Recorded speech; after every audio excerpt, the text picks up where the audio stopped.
Apakah di atas rata-rata ataukah sama kayak pegawai kantoran yang lain?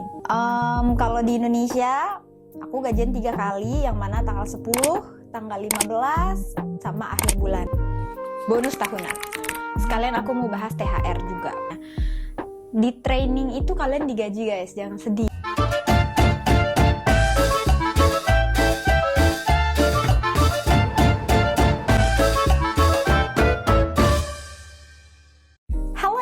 Welcome back to my YouTube channel. Hari ini topiknya menarik. Buat yang baru gabung, selamat datang. Terima kasih udah klik video ini. Perkenalkan, nama aku Diva. Aku adalah seorang cabin crew di salah satu maskapai di Timur Tengah. Sebelumnya, aku juga sempat kerja sebagai cabin crew di salah satu maskapai di Indonesia. So, on this channel, usually aku berbicara tentang aviation atau tentang cabin crew. Pokoknya, most of the time is about aviation karena masih banyak banget orang-orang di luar sana yang memandang cabin crew sebagai pekerjaan yang gitu deh. Jadi di sini aku menyuarakan pendapat aku. Selain itu juga biasanya aku berbagi tips atau aku sharing pengalaman aku sebagai cabin crew, etc. Sometimes aku juga punya hashtag bersuara di mana aku menyampaikan atau mengeluarkan pendapat aku tentang topik tertentu. So ya, welcome. Terima kasih sekali lagi udah klik video ini. As I said earlier, teman-teman, hari ini topiknya menarik karena banyak banget pastinya yang penasaran dengan topik ini. Well, at least aku sebelum menjadi pramugari, aku penasaran banget sama topik ini. Kayak kalian baca di judulnya, berapa sih gaji pertama pada saat kalian menjadi cabin crew? Kenapa aku bilang gaji pertama? Karena setiap tahun atau setiap tahapan atau posisi kalian dalam bekerja, kayak pasti ada progression kan di setiap tahunnya, itu berbeda-beda juga. Nah, pada saat kalian lulus rekrutmen, pada saat kalian udah dapet nih kerjaannya sebagai pramugari, berapa sih gaji kalian? Itu yang mau aku bahas hari ini.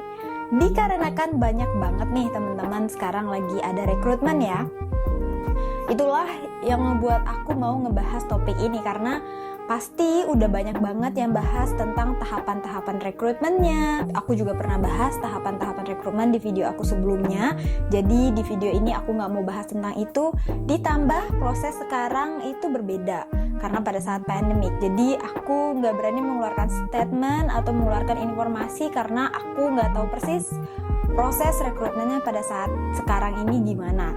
Tapi kalau teman-teman semua yang nonton video ini pernah mengikuti rekrutmen atau sedang dalam proses rekrutmen maskapai internasional atau maskapai apapun itu, kalian boleh banget sharing ke aku di sosial media aku, biasanya di Instagram aku @divayura. Teman-teman di sana boleh kirim DM, tanya-tanya atau sharing. Jadi aku bisa buatin video untuk teman-teman yang lain gimana sih proses rekrutmen pada saat pandemik sekarang ini. Oke? Alright. Seperti yang aku bilang di awal, topik hari ini menarik. Kenapa? Karena kita bakal bahas gaji. Iya nggak sih? Pertanyaan aku adalah, kenapa sih kalian pengen jadi cabin crew? Apakah karena kerjaannya? Apakah karena jalan-jalannya? Karena kulinerannya? Karena culture? Karena bertemu orang banyak? Atau karena gajinya? At least itu salah satu alasan aku adalah gajinya. Meskipun aku nggak sebutin itu di rekrutmen ya. Well, kalau kalian jawabannya sama nih kayak aku, video kali ini tepat banget buat kalian. Hari ini kita mau ngebahas tentang gaji. Oke? Sorry, aku sambil ngeliat iPad aku di sini karena aku buatin formatnya seperti apa, jadi kita nggak kemana-mana gitu pembahasannya. Kita langsung mulai aja ya teman-teman. Aku pengen tahu dulu nih, kalau menurut kalian gaji pramugari pada saat join pertama kali itu, pemikiran kalian nih, anggapan kayak kalian menerka-nerka deh, apakah di atas rata-rata ataukah sama kayak pegawai kantoran yang lain? Komen di bawah, aku pengen tahu banget. Karena di video ini aku nggak bakal nyebut nominal, mungkin aku nyebut sedikit-sedikit lah nominalnya, aku nggak bongkar semuanya, tapi aku lebih sharing tentang skemanya atau sistem pembagian gajinya dan etc. dan sebagainya lah. Disclaimer on, ini adalah pengalaman pribadi aku pada saat aku bekerja di Indonesia ataupun sekarang di Timur Tengah. karena setiap maskapai itu berbeda-beda teman-teman ya. Maskapai yang aku pernah kerja punya sistem yang berbeda, maskapai yang lain berbeda. Jadi jangan disamakan pengalaman aku dengan teman-teman pramugari yang lain. Kak Diva, aku dengar kalau maskapai itu segini, kalau maskapai ini kayak gini. Iya, kayak aku bilang, setiap maskapai berbeda-beda. So, ini adalah pure pengalaman pribadi aku dulu pada saat aku bekerja di Indonesia dan sekarang pada saat aku bekerja di maskapai internasional ini. Di video ini aku mau bahas dua-duanya, yang mana di Indonesia dan di Timur Tengah aku bagi, jadi kalian juga dapat gambarannya. Oke? Kita langsung mulai. Yang pertama adalah pembagian gajinya. Aku agak terbata-bata ya ngomongnya. Kita mulai dengan pembagian gajinya. Kalau di Indonesia, aku itu gajiannya 3 kali teman-teman. 3 kali dalam sebulan. Kalau di maskapai Timur Tengah cuma sekali aja, which is akhir bulan. Mendekati akhir bulan lah, kayak 3 hari sebelum akhir bulan. Tanggal 27, tanggal 28, ya sekitaran itu. Kalau di Indonesia, aku gajian 3 kali, yang mana tanggal 10, tanggal 15, sama akhir bulan. Diingat nih tanggal-tanggal ini, tanggal-tanggal muda ya. Nah, kita mulai dari yang di Indonesia dulu. Tanggal 10, 15, dan 30. Tanggal 10 biasanya aku dapat gaji uang patah namanya. Uang patah ini aku nggak tahu kepanjangan patah apa, tapi kita sebutnya uang makan. Jadi setiap tanggal 10 uang makan aku dapat Jadi setiap tanggal 10 aku dapat uang makan tuh. Nah, hitung-hitungannya gimana sih, Kak? Hitung-hitungannya adalah nih dalam sebulan, misalnya nih, sistem gajinya tuh gini ya teman-teman. Kalau misalnya di bulan Januari kalian bakal dapat gaji pada saat kalian terbang di bulan Januari, kalian terbang nih dari tanggal 1 sampai tanggal 30 Januari. Nah, gajinya itu bakal keluar di bulan Februari. Jadi gajian kalian di bulan itu adalah hasil kerja keras kalian di bulan sebelumnya. Ngerti nggak? Ya ngerti, pasti ngerti. Pintar semua kan? Ya, jadi misalnya nih sekarang bulan Mei. Jadi gajian aku nanti akhir bulan Mei adalah hasil kerja keras aku di bulan April. Ngerti kan? Nah gitu. Nah, pada saat di bulan April kemarin, aku terbang nih sana sini.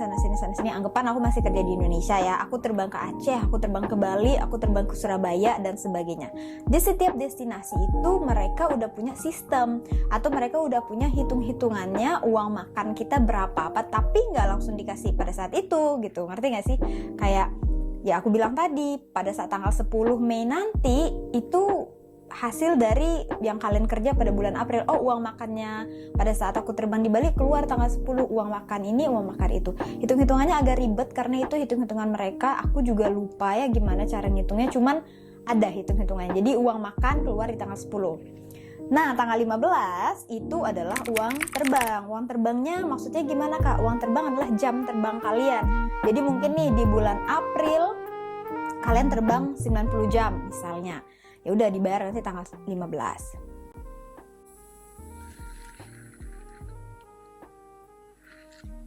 Oke, kedengeran ada yang knock-knock kamar aku.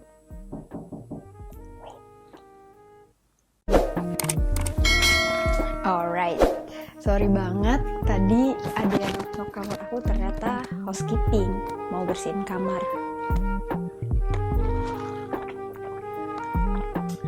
Lanjut. Oke, tadi aku bilang uang terbang ya di tanggal 15. Nah, tanggal 30-nya gaji pokok. Gaji pokok, kalian tahu Jakarta gaji pokoknya berapa? Segitulah nominalnya. Kalau di maskapai internasional, gajiannya sekali aja itu termasuk semuanya. Gaji pokok, uang terbang plus uang makan. Jadi kalau di maskapai aku sekarang tuh udah ada di setiap negara pun kita bisa lihat. Misalnya aku sekarang lagi di Vienna, udah kelihatan tuh, oh sarapan dapat berapa, makan siang dapat berapa, makan malam dapat berapa gitu. Nanti hitung-hitungannya ada di total semuanya, terus keluarnya di bulan Juni. Karena kan sekarang aku lagi terbang nih bulan Mei, keluarnya bulan Juni. Pembagiannya seperti itu. Kedua,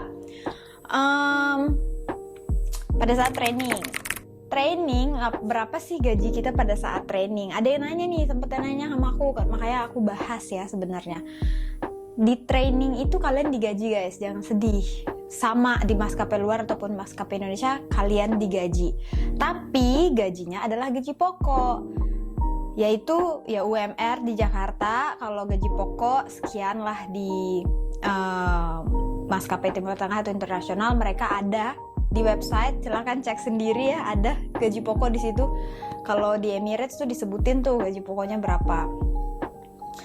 Dan gaji pokok ini stabil ya. Gaji pokok itu bakal tetap sama di setiap bulan. Misalnya kalian gaji pokok di Jakarta 4.300.000 misal. Nah, besok juga 4.300.000, 4.300.000 sekian, karena gaji pokok stabil. Tapi uang makan dan uang terbang tadi yang aku bahas itu berbeda tiap bulannya. Itulah kenapa gaji kita tuh setiap bulan tuh beda-beda sebenarnya. Kayak kadang banyak, kadang sedikit, tergantung kemana kalian terbangnya, tergantung berapa jam kalian terbangnya. Jadi ada beberapa negara, contoh nih Europe,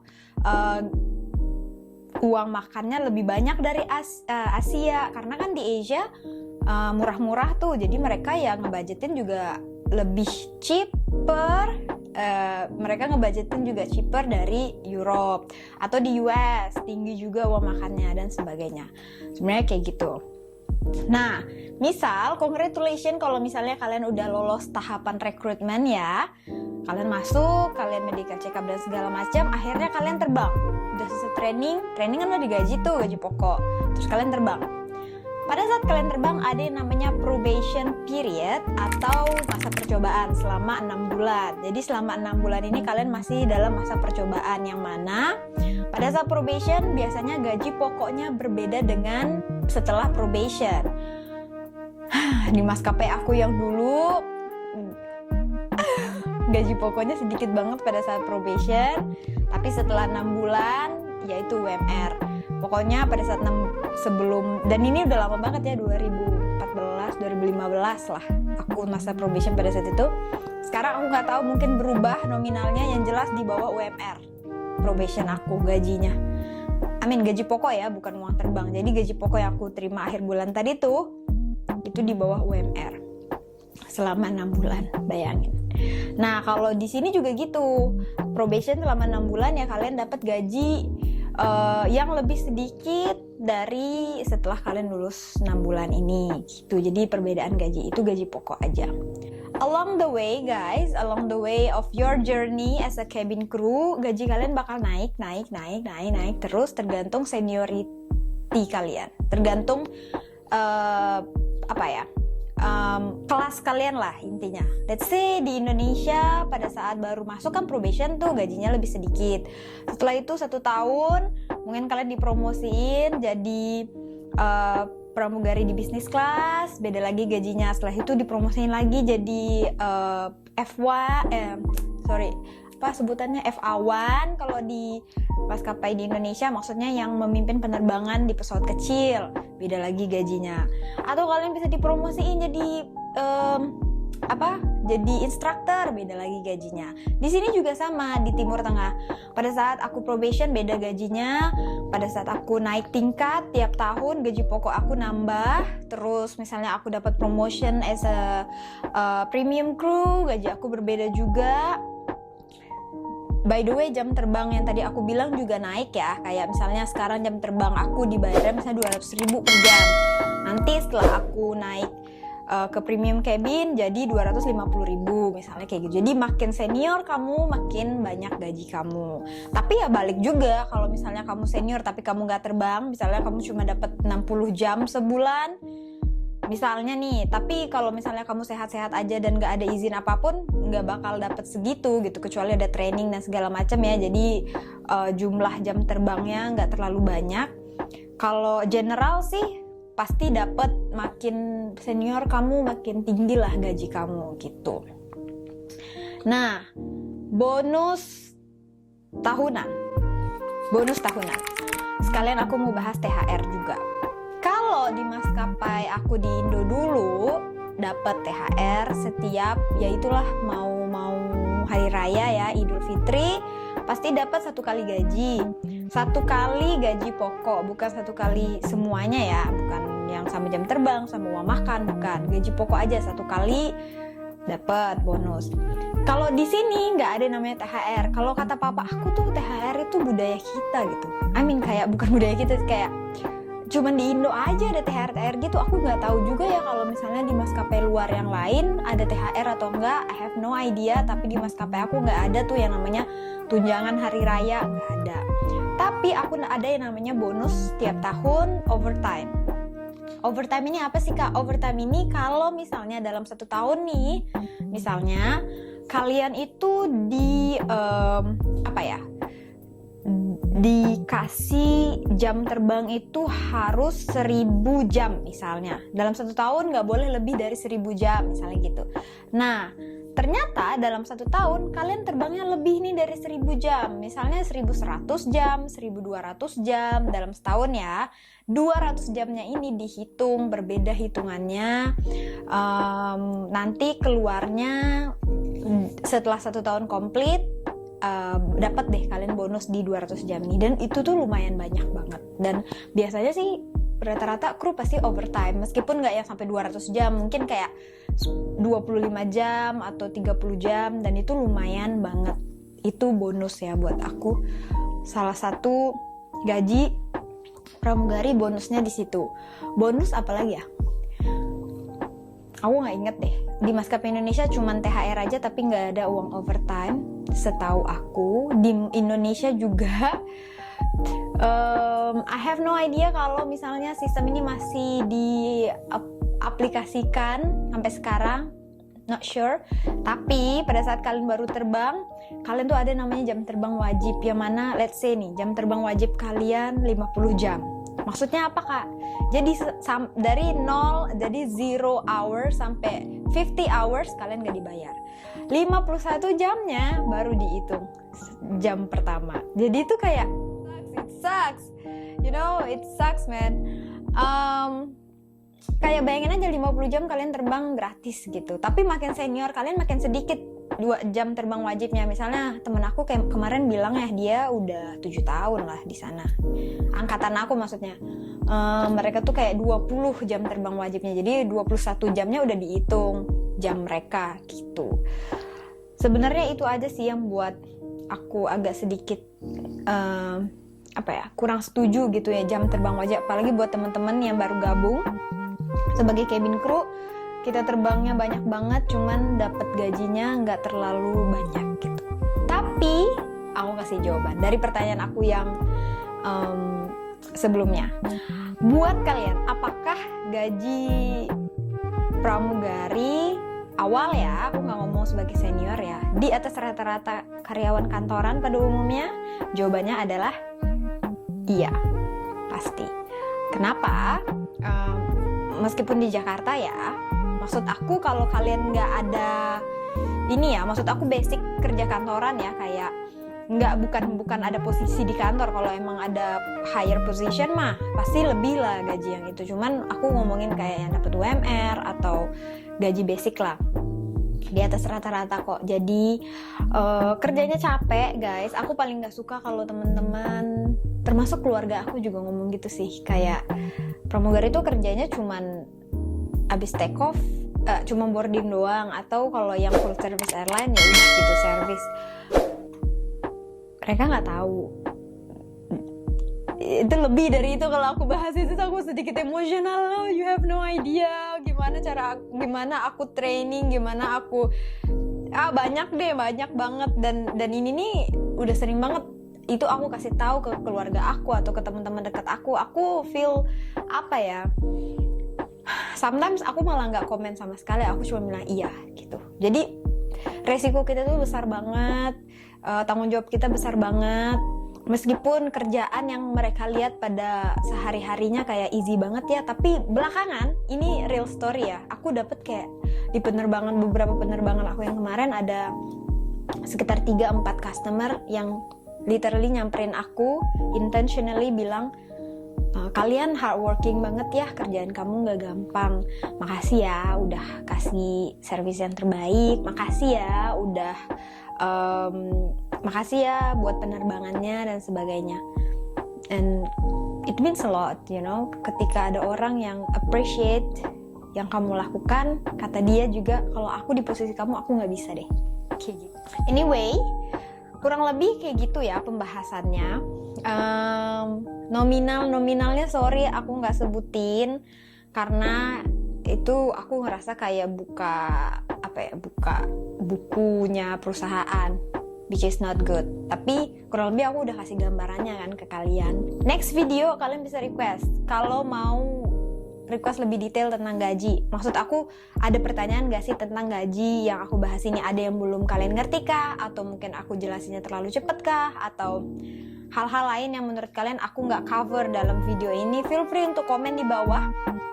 Send me DM, request mau video apa. I'm on fire right now to make a video, so feel free untuk kirimin aku DM, request video apa yang harus aku buat untuk next video. And yeah, see you on the next video. Bye bye.